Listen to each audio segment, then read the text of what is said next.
Chers amis de l'athlétisme, bonjour, nous sommes le 13 septembre 2025, jour de la première session, des deux premières sessions des championnats du monde, des 20e championnats du monde d'athlétisme dans le stade national de Tokyo, au Japon. La session vient de se terminer, nous sommes dans un café pas loin de notre hôtel et nous allons vous parler de cette journée. On a vu des choses très intéressantes, le stade quasi plein, près de 70 000 spectateurs, à grande majorité japonaise, il faut le dire, et un climat très asiatique. On vous a dit hier, pour autant que ça ait marché, certains ont pu boire, d'autres pas. On vous a dit qu'il faisait relativement chaud et que c'était relativement agréable. On doit avouer qu'il fait quand même très très moite. Bonjour Guillaume. Bonjour Michel, on a transpiré en effet. Avec les sacs de photographes et autres affaires qu'on doit trimballer à droite à gauche pour nous occuper durant la session. Sans parler des différents stress qui font monter la température. Et oui, et ben, il y a eu des stress avant même que ça commence. On a eu droit à une saga journalistique, la traditionnelle saga journalistique d'avant-championnat. D'abord, on a eu les premiers tests de genre, et on voulait savoir, le World Athletics proclamait haut et fort, et ça a évidemment passé dans tous les médias, qu'ils voulaient savoir qui étaient les vraies femmes qui couraient, pas qu'on ait des histoires comme on en a eu un certain nombre, un grand nombre même. À vrai dire, ça a accouché d'une souris, on n'a entendu aucun cas, alors que les suspicions continuent et les discussions continuent à avoir lieu. Bref, et ensuite on a eu deux cas de dopage. Un premier cas américain et un deuxième cas éthiopien, mon cher Guillaume. Attention, pas de dopage, de violation des règles antidopage, je dirais, parce que dans en tout cas un des deux cas, il n'y a pas de dopage ou d'utilisation d'un produit qui a été avéré. C'est vrai. Et donc deux cas très différents, deux pays très différents sur la scène de l'athlétisme, les États-Unis, l'Éthiopie, et deux cas qui tombent, qui se résolvent très étonnamment juste avant le début de ces championnats. Ouais. C'est deux médaillés mondiaux, c'est un jeune prodige américain du sprint qui était promis comme la future star, même qu'il y en a une autre maintenant, comme vous le savez, aux États-Unis, mais qui devait même aller plus loin encore et battre les records du monde d'Usain Bolt, c'est Aaron Knighton. Il s'est fait pincer, il avait dans son corps une substance interdite, il a invoqué une nourriture de viande comme ils le font certains. On a eu un sprinter suisse qui s'est défendu de la même manière. Bref, il a été prouvé on nous dit qu'il a été prouvé qu'il y avait trop de cette malencontreuse substance pour pouvoir continuer à laisser courir. La chose qui est étonnante, c'est que ça arrive maintenant juste avant les championnats. La chose qui est intéressante, c'est que ça dévoile une grande partie du travail de l'Athletics Integrity Unit, la nouvelle entité nouvelle, elle doit avoir maintenant 4-5 ans, de World Athletics, qui est censée être complètement indépendante. Qui est censée être complètement... qui, à ma connaissance, est tout à fait indépendante. Mais la question est toujours qui paye, comment, qui, quoi, comment. Il y a bien quelqu'un qui doit payer, voilà. Donc, mais qui apparemment fait un bon travail, parce qu'on a eu beaucoup de cas, y compris d'athlètes de très haut niveau ces derniers temps. Et donc, il fait un travail aussi bien scientifique, dans la recherche des tricheurs, que ce soit au niveau des tests, mais aussi un énorme travail juridique, parce que pour pouvoir condamner un athlète, il faut non seulement trouver un produit dans son sang ou prouver qu'il a manqué à ses obligations, mais encore faire face, selon l'athlète, à une armée d'avocats qui vont le défendre et qui vont empêcher qu'il soit condamné. Et on ne peut que l'imaginer, d'autant plus pour les athlètes qui génèrent beaucoup d'argent pour quelqu'un ou qui viennent d'un pays favorisé ou d'un milieu favorisé. Et là, dans les deux cas, le cas de Knighton, il traînait maintenant depuis longtemps, je ne sais pas exactement combien de temps, mais plus d'une année. Il avait été averti et suspendu avant les Jeux Olympiques. Il avait finalement pu courir aux Jeux Olympiques. Il a fait 4e aux Jeux Olympiques, il a même fait une médaille, je ne me rappelle pas. En tout cas, il a eu le droit de courir. Et récemment, Knighton était même annoncé au meeting international de Fribourg, peu de jours avant le coup près est tombé. D'abord, on nous a dit Knighton ne vient pas et la communication était prévue juste avant les championnats du monde. Mais l'autre cas est extrêmement intéressant parce qu'il s'agit d'une athlète éthiopienne, spécialiste de demi-fond, également du meilleur niveau mondial avec des médailles mondiales et olympiques. Il y a eu un grand nettoyage, ou il y a un grand nettoyage qui est en train de se faire au Kenya, effrayant d'ailleurs. Et on se demande si c'est pas la porte ouverte vers la même chose du côté de l'Éthiopie. Dans le cas de Diribé Welteji, donc on n'avait jamais entendu parler avant il y a 3 jours, quand nous-mêmes on est arrivé en Éthiopie. Donc pour résumer rapidement le cas, à vrai dire, elle ne s'est pas fait contrôler positive, mais on lui reproche de s'être soustraite à un contrôle, d'avoir refusé ou d'avoir pas été en mesure de donner un échantillon. Et donc ce cas était arrivé en début d'année. À partir de là, il y a eu, donc c'était la fédération antidopage éthiopienne qui avait signalé ce cas. Et ce cas avait été traité, il y avait des dossiers qui avaient été faits, il y avait eu par la fédération. Par la fédération antidoping éthiopien. Voilà. Et à vrai dire, le cas avait été réglé, il avait été déclaré non coupable suite aux informations qui avaient été rassemblées. Et puis là, on a écouté tout à l'heure entre les 2 sessions le communiqué de la fédération éthiopienne qui a donné un message d'une dizaine de minutes sur les réseaux sociaux. En Amérique. Et le représentant expliquait grosso modo qu'il avait été très surpris parce que pour eux, ce cas avait été réglé. L'athlète a été envoyée à Tokyo et quand elle est arrivée à Tokyo, ils ont été avertis qu'il y avait une procédure qui avait été ouverte. Ça veut dire que l'AIU et World Athletics avaient déposé procès devant le CAS, donc le tribunal arbitral du sport basé à Lausanne, et qu'ils allaient statuer avant les séries des 1500 mètres, donc très rapidement. Et que la fédération éthiopienne ne pouvait rien faire, ne pouvait discuter avec personne, qu'il n'y avait aucun recours possible. Ensuite, la décision est tombée. Diribé Welteji ne peut pas courir et les responsables de la fédération s'en montrent très surpris. Et c'est vrai que si on y pense, on a du mal à imaginer quelque chose de similaire avec une autre nation qu'un pays africain ou qu'un pays du Sud. Mais c'est peut-être un procès d'intention.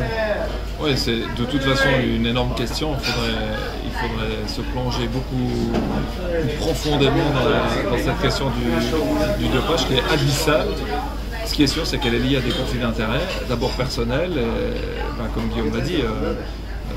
Tout athlète est entouré par des sponsors, par une fédération, par des partenaires, fait partie d'un pays, etc. Et les pressions peuvent être énormes. Et ce qui est sûr en tout cas, c'est pour ça que j'ai parlé de saga journalistique, c'est que nous autres, on a beau faire toutes les recherches qu'on veut, on n'a aucune idée. C'était rigolo dans la salle de presse, les quelques bons journalistes qui sont là, qui ne cherchent pas juste à faire du buzz, mais qui s'intéressent vraiment à notre sport, ou pas juste à faire de l'agence de presse, se posaient vraiment la question et ont aucune idée. Knighton, les gens ont un avis. Welteji, les gens ont un avis, mais qui est basé, à vrai dire, sur rien. On n'a pas les faits. On a des interprétations qui finalement apparaissent dans la presse.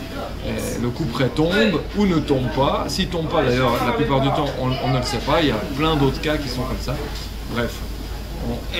Et ceci, à vrai dire, sans savoir si l'athlète est coupable ou non, ou ce qui s'est réellement passé. On a eu des cas par le passé d'athlètes qui étaient clairement coupables, il y avait des produits clairement interdits qui avaient été retrouvés dans leur sang et qui ont été blanchis pour des questions de procédure. Et forcément, on peut imaginer que dans l'autre sens, il y a des cas où il y a des procédures qui font qu'un athlète se retrouve dans une fâcheuse posture. Donc on va dire qu'il y a les deux aspects là, dans les deux cas.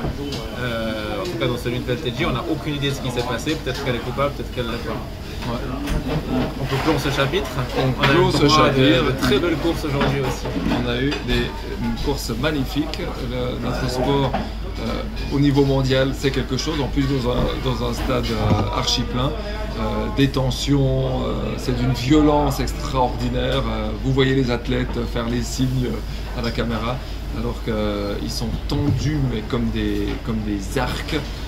Ils sont aussi prêts à craquer. Si vous les voyez juste après les caméras, c'est toujours terrible. Alors, soit c'est l'exultation de joie parce qu'on a réussi un exploit, soit on n'a justement pas réussi l'exploit, soit on a fait exactement le contraire de réussir ce qu'on devait faire. Non, c'était extrêmement intéressant à suivre. On a eu une course, la première grande finale, où on a d'ailleurs aussi vu des athlètes qui avaient les jambes, vous savez, dans le demi-fond et dans le fond, depuis toujours, il y a des athlètes qui ont les jambes qui tournent comme des hélices et on a l'impression qu'ils n'ont jamais mal aux jambes avec la ligne d'arrivée pour être un peu plus loin. On a eu un 10 000 mètres extraordinaire, Guillaume.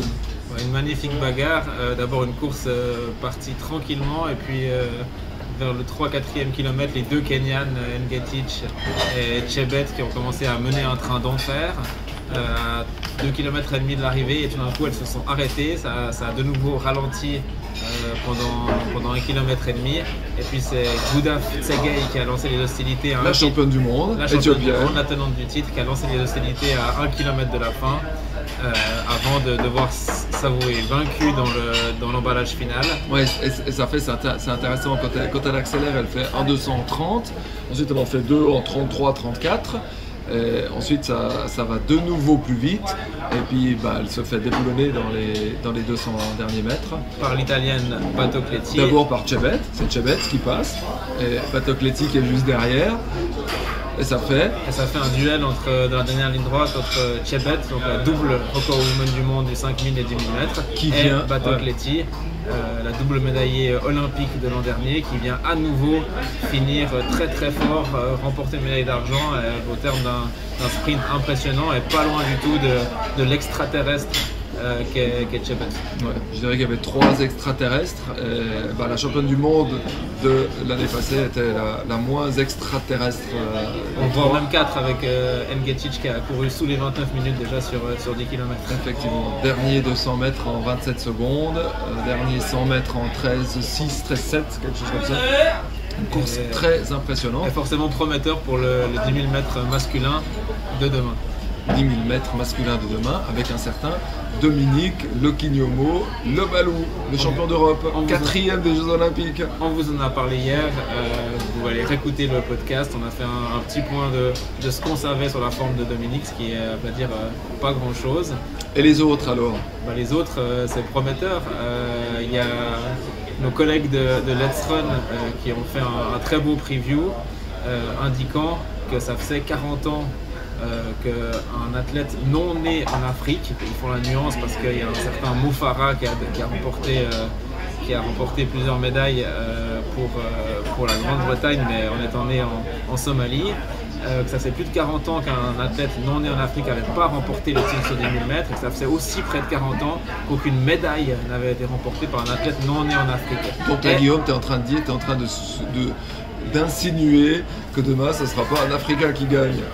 Ce sera peut-être un Africain qui gagne, mais ce serait très étonnant qu'il n'y ait pas au moins un athlète non né en Afrique qui finisse sur le podium, avec notamment les 2 Américains, donc le double médaillé olympique de l'an dernier, Grant Fisher, et le jeune Nico Young, qui ont fait très très forte impression cette saison et qui seront à coup sûr des menaces pour les Éthiopiens principalement, parce qu'il n'y a pas beaucoup de Kenyans de très haut niveau dans cette course. En tout cas, ça va être très excitant à suivre. À ne pas oublier, il y a un Belge, mais aux origines africaines, vainqueur à Lausanne, qui sera de la partie. Isaac Kameli à Lausanne et à la corrida bulloise. Et à la corrida bulloise, exactement.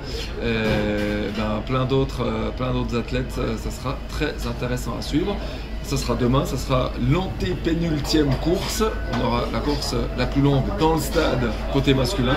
Et juste derrière, on aura les finales du 100 mètres, d'abord féminin, masculin, d'abord féminin et ensuite masculin, ce qui nous fait revenir sur aujourd'hui parce qu'on avait des très bonnes nouvelles côté helvétique. Qu'est-ce qui s'est passé côté Suisse aujourd'hui? Ce qui s'est passé, c'est que on avait 2 Suissesses en lice et on a 2 Suissesses en demi-finale qualifiées à la place. D'abord, on a eu Géraldine Frey dans la première série, une tension monstre, c'était vraiment la première grande course dans le stade de ces championnats. Géraldine Frey part en boulet de canon, elle termine 3e, facile, en 11-25, l'immense sourire, elle avait des examens, une saison relativement compliquée, la grande forme. Et puis quelques séries plus tard, Salomé Cora, donc Géraldine Frey la Zougoua, Salomé Cora la Saint-Galloise, pareil, impressionnante, facile, à la place, elle passe en demi-finale, elle va même un tout petit peu plus vite, 11-23. Et si après on regarde dans le classement, dans le summary sur les listes de résultats, à vrai dire elles sont 23, 24, quelque chose comme ça, je ne me rappelle plus très bien. Et ça veut dire qu'il faudra un immense exploit pour les retrouver après ce fameux 10 000 mètres qui excite déjà Guillaume encore plus que le 100 mètres. Est-ce que nos deux Suissesses sont capables, Guillaume, est-ce que nos deux Suissesses sont capables de rééditer l'exploit des Jeux? Aux Jeux Olympiques à Tokyo, on avait, pas du tout celle-ci, hein, on avait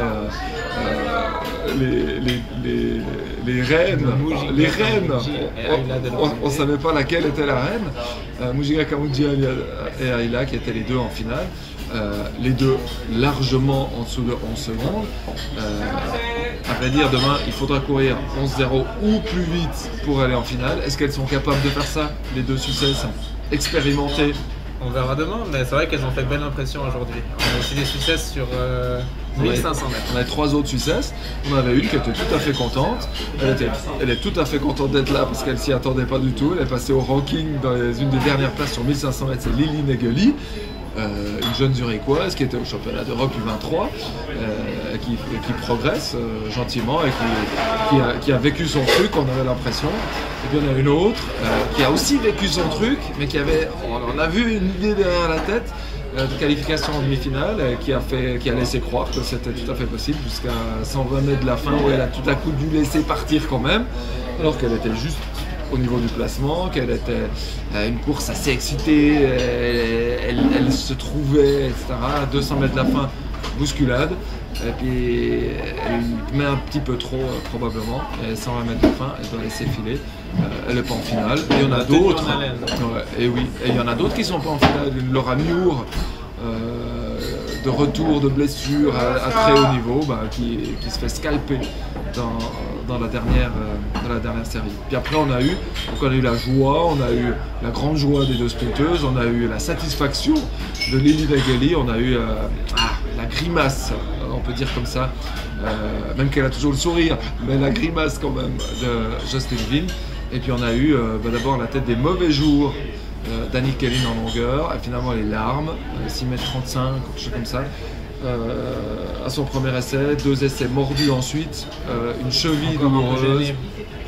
Pardon ? Encore un peu gênée par sa blessure. Eh oui, une blessure qu'elle a contractée au meeting de Berne à Citus, qui l'avait empêché de faire les Suisses. Après, elle avait quand même voulu forcément courir au Weltklasse Zurich. Bref, elle est sortie en qualification, la vice-championne du monde indoor. Et puis la grande question maintenant, c'est si elle va pouvoir faire des multiples. Parce que comme Simon et Amer, Annie Kellin avait prévu de faire longueur et multiple. Alors on verra, son papa est médecin, donc je pense qu'il saura bien la conseiller. La bonne décision. Exactement. Voilà, c'était la première journée de combien de jours on a de compétition? 7, 8, 9 jours, des 9 jours de compétition de Tokyo 2020, après Tokyo 1991, et puis on vous doit quand même, ceux qui ont vu hier le podcast, on vous doit quand même le nom de celui qui a fait champion du monde. C'est Kevin, l'édition, qui va vous l'afficher là. Exactement, Werner Günther, champion du monde en 1991, le détenteur du record suisse du lancer du poids, qui a eu lieu aujourd'hui. Alors c'est Krauser qui a gagné avec 22 m 30 et quelques, avec 21,94,